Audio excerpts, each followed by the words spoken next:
Good evening my talented students. आज का topic बहुत डिफिकल्ट है, डेंजरस है, समझने में थोड़ा सा कॉम्प्लिकेटेड।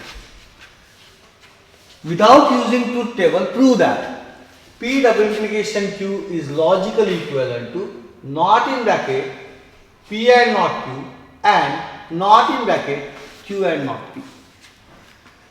LHS चालू करेंगे। P double implication Q, what is the logical meaning of P double implication Q?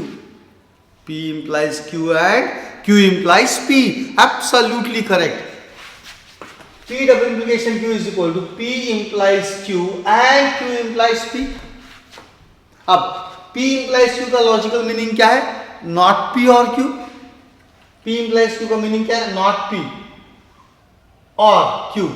इसका निगेशन है P एंड नॉट Q। उसका मीनिंग क्या होता है? एक्चुअल मीनिंग नॉट P और Q। एंड इसका मीनिंग क्या है? नॉट Q और P। नॉट Q और P। सिंस रीजन देंगे implication law, since P implies Q is logically equivalent to not P or Q। I repeat, not P or Q। अब इसमें से मैंने यहां देख के रखा, मैंने राइट साइड में क्या है, तो आइडिया है कि उन्होंने माइनस साइन कॉमन निकाला हुआ है, तो निगेशन साइन इसमें से बाहर निकाला मैंने, निगेशन साइन, तो नॉट इन ब्रैकेट P और का क्या होगा? एंड, और इसको नॉट लेगा Q, तो रहेगा not in bracket P and Q।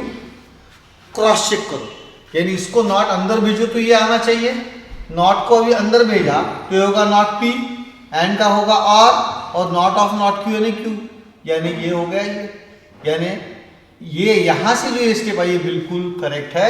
क्या क्या इसमें से आपने नॉट साइन बाहर निकाला, एंड वैसे ही चलने दो, यहां से भी नॉट साइन बाहर निकालो, तो नॉट साइन बाहर निकाला तो ये होगा Q, ये होगा एंड, और ये होगा not P। De Morgan's law, reverse of De Morgan's law, and that is nothing but right hand side। Clear हो गया। Next example, not in bracket P और Q और not P and Q is equal to not P is the answer. LHS चालू किया अपन ने, LHS लेके not in bracket P और Q और not P and Q is logically equivalent. अब धीरे धीरे आइडिया आ गया आपको करना क्या है, धीरे धीरे, एकदम मास्टरी टॉपिक पे नहीं आती है, तो क्या करेंगे हम लोग? पहला लॉजिक क्या लगाएंगे? ये नॉट अंदर भेजना चाहिए बाय डी मॉर्गन्स लॉ। ये नॉट अंदर भेजा तो क्या होगा? Not P and not Q। देखो not P and not Q, और ये स्टेप वैसी का वैसी बाय डी मॉर्गन्स लॉ, यानी आपने क्या किया? ये नॉट को अंदर भेजा तो ये होगा not P and not Q। अब इसमें से कुछ कॉमन निकालता है कि हरदम ढूंढते रहना। यस, कॉमन मिल रहा है मेरे को। कौन कॉमन मिल रहा? दोनों में नॉट P कॉमन मिल रहा, और एक और एक एंड रहा। आई रिपीट, एक और एक एंड रहा, और एक आधा कॉमन निकला तो डिस्ट्रीब्यूटिव लॉ यूज होता है। ये स्ट्राइक जिसको हो गया उसको ये टॉपिक सिंपल है। तो ये एक एंड है, एक और है, और नॉट P कॉमन दिख रहा है मेरे को, लेफ्ट साइड से कॉमन निकाला तो नॉट P एंड, और यहां बचेगा नॉट Q और Q। This is reverse of De Morgan's law.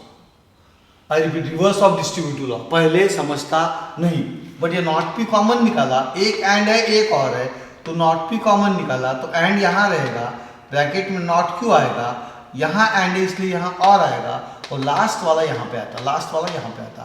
This is reverse of distributive law. Cross check करो, not P and not Q, not P and not Q और not P and Q, not P and Q correct है। यानी इसमें से जो ये step I है that is absolutely correct. बस अब सिंपल है। अब ये हो गया नॉट P। अब यहां कौन है? और में टिफ रूल, दोनों फॉल्स है तो आंसर फॉल्स। मान लो इसको मैंने फॉल्स पकड़ा थोड़ी देर के लिए, नॉट Q फॉल्स है, नॉट Q अगर फॉल्स है तो Q क्या रहता? ट्रू रहता। यानी दोनों फॉल्स जिंदगी भर आने वाले नहीं है, दोनों फॉल्स जिंदगी भर नहीं आएंगे तो आंसर फॉल्स आने वाला नहीं है, तो आंसर कौन आएगा? T। और इसको बोलते हैं कॉम्प्लीमेंट लॉ। एक Q और एक नॉट Q है, एक P एक नॉट P है, तो उसको बोलते हैं complement law. I hope this step is clear. एक बार रिपीट करता हूं, ये अगर एफ फॉल्स आ भी गया तो भी ये ट्रू आएगा, यानी ये दोनों फॉल्स जिंदगी भर आने वाले नहीं है, आंसर फॉल्स आने वाला नहीं है, तो आंसर क्या आएगा? ट्रू आ गया। अब यहां कौन है? एंड। ये तो कंफर्म ट्रू है, बताए कंफर्म ट्रू है। इसकी ट्रूथ वैल्यू क्या है नॉट पी की? सर पता नहीं, एग्जैक्टली नहीं पता, या तो ट्रू है या तो फॉल्स है। अगर देखो इसकी नॉट पी की वैल्यू ट्रू आ गई तो आंसर ट्रू आएगा, यानी इसका ट्रू है तो आंसर ट्रू आता, क्योंकि दोनों टी बन जाते। अगर इसकी वैल्यू फॉल्स आ गई नॉट पी की तो आंसर ट्रू आएगा क्या? नहीं, फॉल्स आएगा। यानी नॉट पी की जो वैल्यू है वही आंसर आता है, तो फिर ये टी लिखते काय को? हटाओ, चल बाहर, टी को भगा दो, तो बचा को not P. Bye which law? Identity law. I repeat, यहां एंड है, ये वैल्यू कंफर्म टी है, इसकी वैल्यू पता नहीं है, नॉट पी की वैल्यू ट्रू आ गई, दोनों ट्रू हो गए, आंसर ट्रू आएगा। नॉट क्यू की वैल्यू फॉल्स आ गई तो आंसर ट्रू आने वाला नहीं है, यानी फॉल्स आएगा। तो ये जो भी है ये depends upon only the value of not P, इसलिए सिर्फ नॉट पी लिखो, टी को लिखो मत, उसको भगा दो। That is called as identity law. This is nothing but right hand side. Now in page 20, on page 20 of the book there is a printing mistake. थोड़ा समझ में टाइम लगेगा, प्रिंटिंग मिस्टेक को ढूंढ के निकाला अपन ने। Not P and Q is logical equivalent to P और क्यू एंड नॉट पी। अब लेफ्ट हैंड साइड में क्या छुड़ाओगे? अगर नॉट के बाद ब्रैकेट होता तो I would have use D Morgan's law, but not bracket के बाहर नहीं है, नॉट सिर्फ पी को है, तो how you are going to solve? कुछ नहीं कर सकते। Go to RHS, go to RHS। RHS is equal to P or Q and not P. I repeat, RHS is equal to P or Q and not P. एक and है, एक और है, distributive law use होता है, और जब भी डिस्ट्रीब्यूटिव लॉ यूज करना है तो सिंगल वाली टर्म पहले, दो टर्म वाली टर्म बाद में। तो मेरे को पहले कौन चाहिए? Not P. वेरी गुड, पहले कौन चाहिए? Not P. तो क्या करूंगा? Commutative law, commutative law. तो क्या होगा? नॉट पी इधर आ गया एंड पी और क्यू, कुछ नहीं हुआ, बाकी चेंज। ये एंड वैसे रहेगा, ये नॉट पी इधर आएगा, पी और क्यू उधर जाएगा। That is called as commutative law. That's all. So not P and P और क्यू, एक एंड है, एक और I can use distributive law. Not P and P, not P and P, और not P and Q, distributive law. अब not P and P में and है, मान लो ये ट्रू आ गया तो ये ट्रू आने वाला है क्या? नहीं, ये फॉल्स आने वाला है। अगर ये ट्रू पकड़ा तो ये ट्रू आने वाला है क्या? नहीं, ये फॉल्स आने वाला है। यानी दोनों ट्रू जिंदगी भर आएंगे नहीं, दोनों ट्रू नहीं आएंगे तो आंसर ट्रू नहीं आएगा, ट्यूफ रूल। तो क्या आएगा? फॉल्स। वेरी गुड, तो ये होगा फॉल्स और not P and Q. By which law? Complement law. अब ये कंफर्म फॉल्स है, इसकी ट्रूथ वैल्यू क्या है? पता नहीं है। यहां और है, अगर ये फॉल्स आ गया तो आंसर फॉल्स आएगा, क्योंकि दोनों फॉल्स हो जाएंगे। लेकिन ये अगर ट्रू आ गया तो आंसर ट्रू आएगा, यानी इसकी वैल्यू अगर फॉल्स है तो आंसर फॉल्स, इसकी वैल्यू ट्रू है तो आंसर ट्रू। तो इसकी जरूरत ही क्या है? टक भगा दो उसको, एफ भग गया, बचा कौन? Not P and Q, not P and Q. Which law? Identity law, and there is nothing but right hand, left hand side, that is equal to LHS. Not P and Q. Clear? Now we'll move to exercise 1.4. Indian 3, छोटा one. Without using truth tables, prove that. ये सबसे dangerous part है logic का. ये P और Q and P or not Q is equal to P. This we have to prove. जाहिर है right hand side नहीं लेंगे, LHS लेंगे. LHS is equal to P or Q and P or not Q. कुछ common निकलता है क्या? देखो ऐसे में कभी भी यस, P कॉमन निकलता है. P को अंडरलाइन किया अपन ने, कॉमन निकाला. अब इसको लिखना कैसे? P लिख देने का, P लिख दिया, कॉमन निकाल के P लिख दिया. यहां और लिख देने का, यहां QA लिख देने का, लेकिन Q को ब्रैकेट में डालने का. Q को कहां डालेंगे? ब्रैकेट में. तो दिस इज P और क्यू एंड नॉट क्यू। यहां क्या होता है और है तो यहां क्या आएगा एंड, और यहां कौन आता है आखिरी स्टेप, हरदम यहां आ जाते हो आखिरी स्टेप आते हैं। जब भी कॉमन निकालते हो उसका टेक्निक होता है कॉमन निकालने का, उसको एक बार समझ लो। डिस्ट्रीब्यूटिव लॉ का रिवर्स पार्ट, दोनों side P left hand side में पी कॉमन निकाला और वैसे ही रहने दिया, क्यू वैसे ही लिखा लेकिन क्यू को सिर्फ ब्रैकेट में लिखा, यहाँ और है तो यहाँ एंड लिखने का, और यहाँ लास्ट स्टेप जैसे का वैसे लिखने का। अब ये हो गया reverse of distributive law. Distributive law apply करके कंफर्म करो कि अपन ने जो भी लिखा है बिल्कुल करेक्ट है, कंफर्म करेंगे। क्या आएगा इसका डिस्ट्रीब्यूटिव लॉ, पी और क्यू, देखो पी और क्यू एंड पी और नॉट क्यू, पी और नॉट क्यू करेक्ट है, जो भी लिखा बिल्कुल करेक्ट है बाय डिस्ट्रीब्यूटिव लॉ। अब कॉम्प्लीमेंट लॉ यहाँ लगने वाला है, क्योंकि क्यू कॉम्प्लीमेंट लगता है, क्यू और नॉट क्यू आ गए तो वहां कौन सा लॉ लगता है, कॉम्प्लीमेंट लॉ। ये एंड है, एंड में दोनों क्या चाहिए, ट्रू। मान लो ये क्यू ट्रू है तो नॉट क्यू फॉल्स होता है ना, तो दोनों ट्रू आने वाला है क्या, नहीं, दोनों ट्रू जिंदगी भर नहीं आएंगे, आंसर ट्रू आने वाला नहीं है तो आंसर क्या आएगा, फॉल्स। तो ये होगा पी और फॉल्स, कौन सा लॉ, कॉम्प्लीमेंट लॉ। अब आएगा खेल का आखिरी मजा। ये क्या है, ट्रू है क्या ये, अरे नहीं सर ये तो फॉल्स है, वेरी गुड। बेटा ये क्या है, सर ये पता नहीं है क्या है, तो या तो ट्रू है या तो एग्जैक्टली या तो ट्रू है या तो फॉल्स है, तो ये फॉल्स कंफर्म है, इसकी ट्रू वैल्यू या तो ट्रू है या तो फॉल्स है। अब इसकी वैल्यू फॉल्स आ गई तो आंसर फॉल्स, इसकी वैल्यू ट्रू आ गई तो आंसर ट्रू। तो everything depends upon the value of P. P अगर फॉल्स है तो आंसर फॉल्स, पी की वैल्यू ट्रू है तो आंसर ट्रू, इसीलिए इसकी ट्रू वैल्यू आएगी only P by identity law, and which is nothing but right hand side. Example, without using truth table, prove that P and Q or not P and not Q, not P and Q or P and not Q is logical equivalent to P or Q। जाहिर है आप right hand side तो लेंगे नहीं, कुछ नहीं कर सकते उसमें, LHS को एक्सपांड करते प्रॉपर्टीज लगाते लगाते सिंप्लीफाई करते जाएंगे। सो LHS is equal to 3 lines, P and Q और नॉट P and Q और P and not Q। अब ऐसा प्रॉब्लम आ गया तो आपको क्या करना, आपको बताता हूं मैं।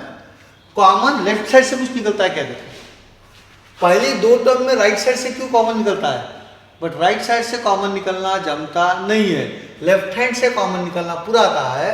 तो लेफ्ट हैंड से कॉमन कौन से दो टर्म में निकलता है, तो ये पहली टर्म और ये इसमें से निकलता है। तो I will use competitive law. Actually ये दो पास में है तो इनको मैं रिवर्स कर दूंगा, यानी ये इधर आएगा ये इधर जाएगा, using competitive law. So this is P and Q और P and not Q यहां लिखा और इसको लिखा और नॉट P and Q, यानी ये इधर किया और इसको इधर किया यूजिंग कॉम्पिटेटिव लॉ। अब आप देखो दोनों में से P कॉमन निकल सकता है, P कॉमन निकाला, reverse of distributive law, P common निकाला तो यहां क्या रहेगा, एंड। टेक्निक मेरा समझ गया आप, बहुत ही क्लासिकल टेक्निक है, P कॉमन निकालने का, ये साइन यहां लिखने का, ये यहां लिखने का, लेकिन इसको ब्रैकेट में लिखने का, और यहां एंड है तो यहां और लिखने का, और लास्ट वाली टर्म यहां लिखने का, खत्म। डिस्ट्रीब्यूटिव लॉ समझ गया, रिवर्स। क्रॉस चेक भी करके रखो, पहले टेक्निक समझ लो इसका। P कॉमन निकाला, ये एंड वैसे लिखा, Q भी लिख दिया, लेकिन Q को ब्रैकेट में लिखने का, यहाँ एंड है तो यहाँ और लिखने का, और ये लास्ट स्टेप यहाँ लिख देने का, कभी रॉन्ग नहीं होगा आपका answer. That is our trick. Cross check करते हैं डिस्ट्रीब्यूटिव लॉ, एक एंड और एक और रहा तो distributive law, P and Q और P and not Q correct है, तो अपने इसके जगह जो लिखा हुआ है बिल्कुल करेक्ट है, टेकिंग आउट P कॉमन, इसमें कोई चेंज मत करो, ऐसे चलने दो। This is called distributive law. अब जब भी Q और नॉट Q इकट्ठा आते हैं, बीच में चाहे और रहने दो चाहे एंड रहने दो, this is complement law. Q है और नॉट Q है, बीच में क्या है, और में दोनों कैसे चाहिए, फॉल्स। ये फॉल्स आएगा तो क्या आएगा, ट्रू आएगा, और ये फॉल्स लिया तो ये ट्रू आएगा। दोनों जिंदगी भर फॉल्स आने वाले नहीं है, टिफ रूल से आंसर फॉल्स आने वाला नहीं है, तो आंसर क्या आएगा, true. By which law? Complement law. और ये चलने दो, नॉट पी एंड क्यू चलने दो। अब यहां देखो, इसकी ट्रूथ वैल्यू क्या है? फॉल्स है क्या? अरे सर ट्रू है ना, दिखता नहीं क्या आपको?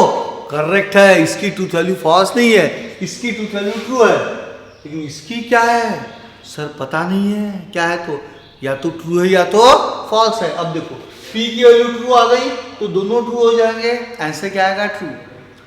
P की वैल्यू ट्रू आ गई तो आंसर ट्रू आता, और P की वैल्यू फॉल्स आ गई तो आंसर फॉल्स आता। यानी everything depends upon the value of P। T की जरूरत नहीं है, T को भगा दो गेट से बाहर। That is called as identity law.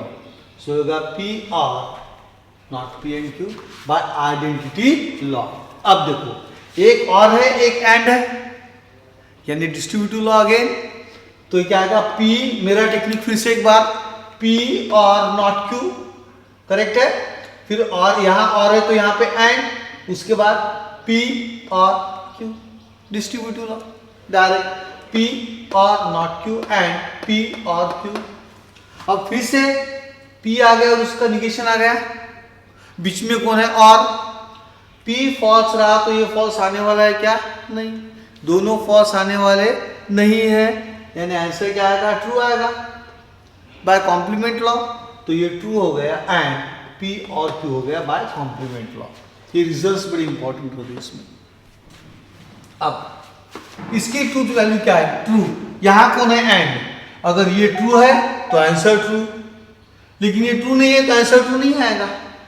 तो इसका मतलब इसकी truth value depends on only P और Q। ये T की जरूरत नहीं है, T को गेट से बाहर आए। Repeat this step. एंड में दोनों क्या चाहिए? ट्रू। इसकी वैल्यू कंफर्म ट्रू है, इसकी वैल्यू पता नहीं है। अगर ये ट्रू आ गई तो आंसर ट्रू आएगा, अगर ये फॉल्स आ गया तो आंसर फॉल्स आएगा। Everything depends upon this value, therefore answer is P और Q and that is equal to right hand side. ये एक्सरसाइज 1.4 इंडियन 3 का थर्ड हो गया। अभी इसका फोर्थ देखते हैं।